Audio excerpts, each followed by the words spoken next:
రాజు తలుచుకుంటే కొరడా దెబ్బలకు కొదవ, అదేవిధంగా పోలీసులు తలుచుకుంటే కేసులకు కొదవ అన్నట్లు ఉంది కాదంబరి విషయం. ఎందుకంటే ఈ ముంబై సినీ నటి కమ్ డాక్టర్ వ్యవహారం ఏదైతే మనం గత కొద్ది రోజులుగా చూస్తూ వస్తున్నామో, ఆంధ్రప్రదేశ్లో ఎటువంటి నేర సంబంధం లేని వ్యక్తిని తీసుకొని వచ్చి, ఒక మహిళను తీసుకొని వచ్చి ఏ విధమైనటువంటి ఇబ్బందులకు గురి చేశారు, ఇబ్బందులకు గురి చేసి రాక్షస ఆనందం పొందారు మనం అంతా చూసాం. చేసుకున్న వాళ్లకు చేసుకున్నంత అన్నట్టుగా ఈనాడు ఈ ముగ్గురు ఐపీఎస్ అధికారులు ఎవరైతే ఉన్నారో సస్పెండ్కు గురయ్యారు. ఒకటి అప్పుడు ఇంటెలిజెన్స్ డీజీగా చేసిన పిఎస్ఆర్ ఆంజనేయులు, విజయవాడ సిపి అప్పటి కాంతిరాణ టాటా, డీసీపీ అప్పటి విజయవాడ డీసీపీ విశాల్ గున్ని, ముగ్గురు అధికారులు కూడా సస్పెండ్కు గురయ్యారు. సస్పెండ్ చేస్తూ వీళ్ళను జీవో విడుదల చేసింది ప్రభుత్వం. అయితే ఈ సస్పెన్షన్పై వీళ్ళు ఏ విధమైనటువంటి అంటే వీళ్ళు కోర్టుకు వెళ్తారా, కోర్టుకు వెళ్ళి స్టే తెచ్చుకుంటారా, ఇటువంటివన్నిటికనగా పక్కన పెడితే అసలు ముందు ఏం జరిగిందన్నది మనం ఒకసారి గుర్తు చేసుకుందాం. 2024 ఫిబ్రవరి 2న కుక్కల విద్యాసాగర్ అనే ఒక వ్యక్తి ఉదయం 6:30 గంటలకు ఇబ్రహీంపట్నం పోలీస్ స్టేషన్ దగ్గరకు వెళ్ళి ఒక ఎఫ్ఐఆర్ నమోదు చేశాడు. ఆ ఎఫ్ఐఆర్ నమోదు చేయగానే వెంటనే హుటాహుటిన ఐపీఎస్ అధికారులు ఇన్వాల్వ్ అయ్యి 11:30 గంటలకు నేరుగా విజయవాడ నుంచి ముంబై వెళ్ళిపోయారు. ముంబై వెళ్ళిపోయి ఆ కాదంబరి జత్వానిని, అదేవిధంగా ఆమె తల్లిని, ఆమె బంధువులను తీసుకొని నేరుగా విజయవాడకు వచ్చేసి విజయవాడలో అన్అఫీషియల్గా ఒక వీటీపీఎస్ గెస్ట్ హౌస్లో ఉంచారు అనధికారికంగా. సరే, ఇక్కడ క్రైమ్ ఏందయ్యా? ఐపీఎస్ ఒక ఎఫ్ఐఆర్ రిజిస్టర్ అయింది కదా, రిజిస్టర్ అయిన ఎఫ్ఐఆర్ మీద వీళ్ళు వెళ్ళారు కదా అంటే, వీళ్ళు చేసిన పని ఏంటంటే, సాధారణంగా ఉదయం 6:30 గంటలకు ఎఫ్ఐఆర్ రిజిస్టర్ అయిందంటే ఒకవేళ కేసు తీవ్రతను బట్టి, గ్రౌండ్స్ను బట్టి ఈవినింగ్ వరకు అంత పెద్ద కేసు తీవ్రత ఉంటే రాత్రికి బయలుదేరడమా లేదా పక్క రోజు బయలుదేరడమా చేస్తారు. కానీ వీళ్ళు ఉదయం వెంటనే 11:30 గంటలకు బయలుదేరిపోయారు. సరే, వీళ్ళు బయలుదేరారు.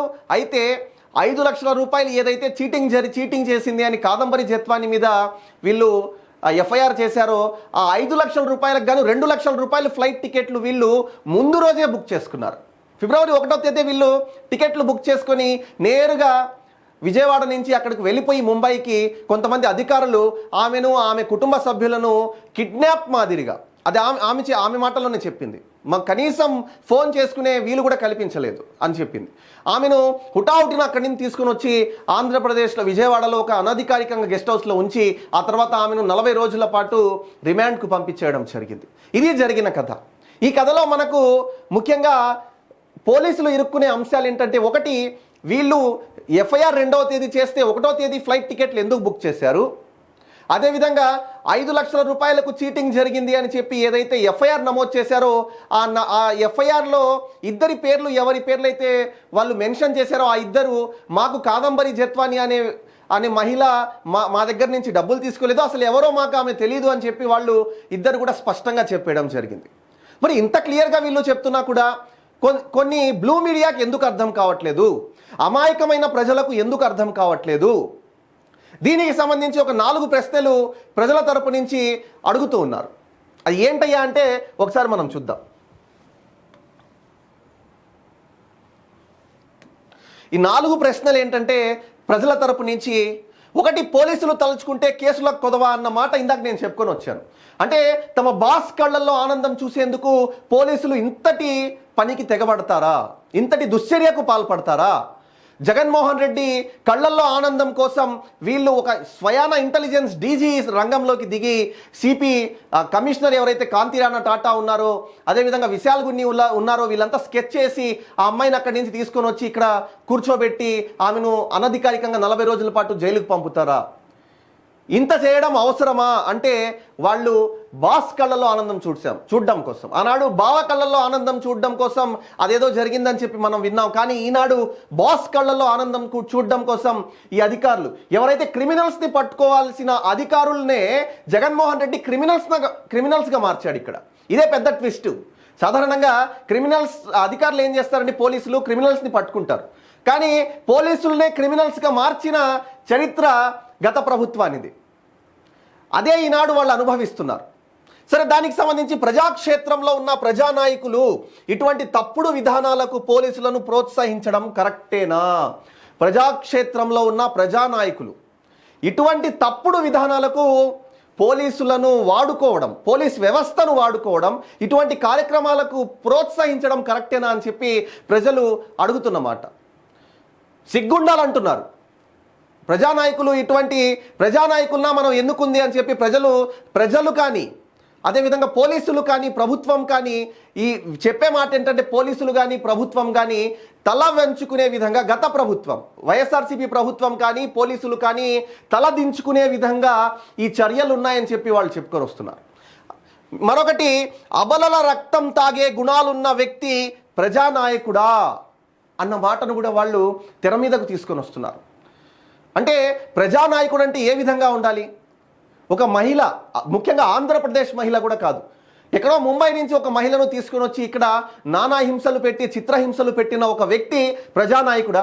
ఆ వ్యక్తి మనకు ముఖ్యమంత్రిగా చేశాడా 5 ఏళ్ల పాటు? అటువంటి వ్యక్తి ఆడవాళ్లకు రక్షణ కల్పిస్తాడా? ఏ విధమైనటువంటి భరోసా కల్పిస్తారు ఆడవాళ్లకు? దిశ అని పెట్టాడు. దిశ ద్వారా ఏం ఉపయోగం రాష్ట్ర మహిళలకు? చూడండి, ఈనాడు ఆ దిశ చట్టం అనేది చూపుడుకి పెట్టాడే తప్ప వెనక నుంచి ఎంత పెద్ద భారీ స్థాయిలో ఈ పన్నాగం పన్ని ఒక వేరే రాష్ట్రం మహిళను ఇక్కడికి తీసుకొచ్చి నానా హింసలు పెట్టారు. ఆమెకేమో తెలుగు రాదు, వీళ్ళేమో ఆమెతో మాట్లాడే మాటలు కానీ, ఆమెను పెట్టే చిత్రహింసలకు ఆమె బాధ్యురాలు కాదు.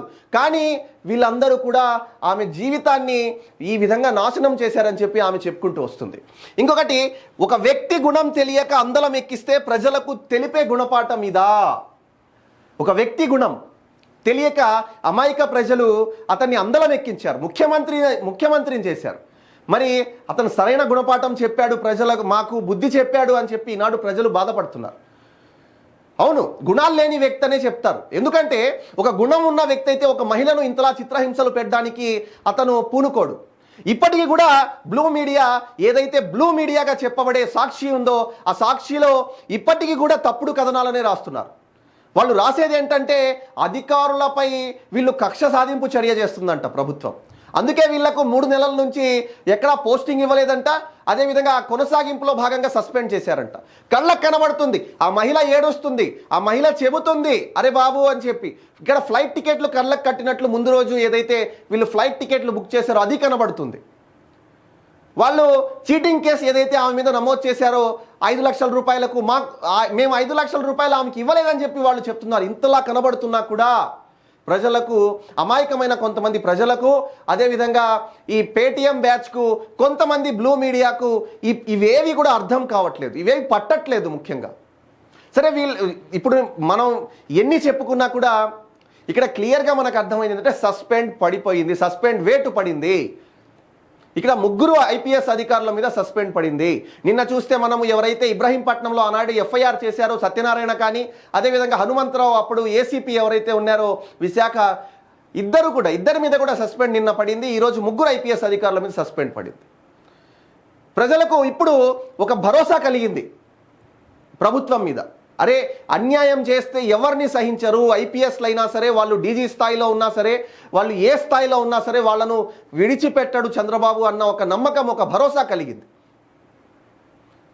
క్రిమినల్స్ను పట్టుకోవాల్సిన పోలీసులే క్రిమినల్స్గా మారి, వాళ్ళను క్రిమినల్స్గా మార్చి ప్రోత్సహించి, ఏదైతే ప్రజాక్షేత్రంలో ఉన్న ప్రజానాయకుడు జగన్మోహన్ రెడ్డి ఇటువంటి కార్యక్రమాలకు, ఇటువంటి దుశ్చర్యలకు వాళ్ళు ప్రోత్సహించి పాల్పడ్డారంటే ఏ స్థాయిలో వైఎస్ఆర్సీపీకి తెలిసి మనకు ఇదొక సంఘటన, తెలియక ఇంకెన్ని సంఘటనలు రాష్ట్రంలో జరిగాయో.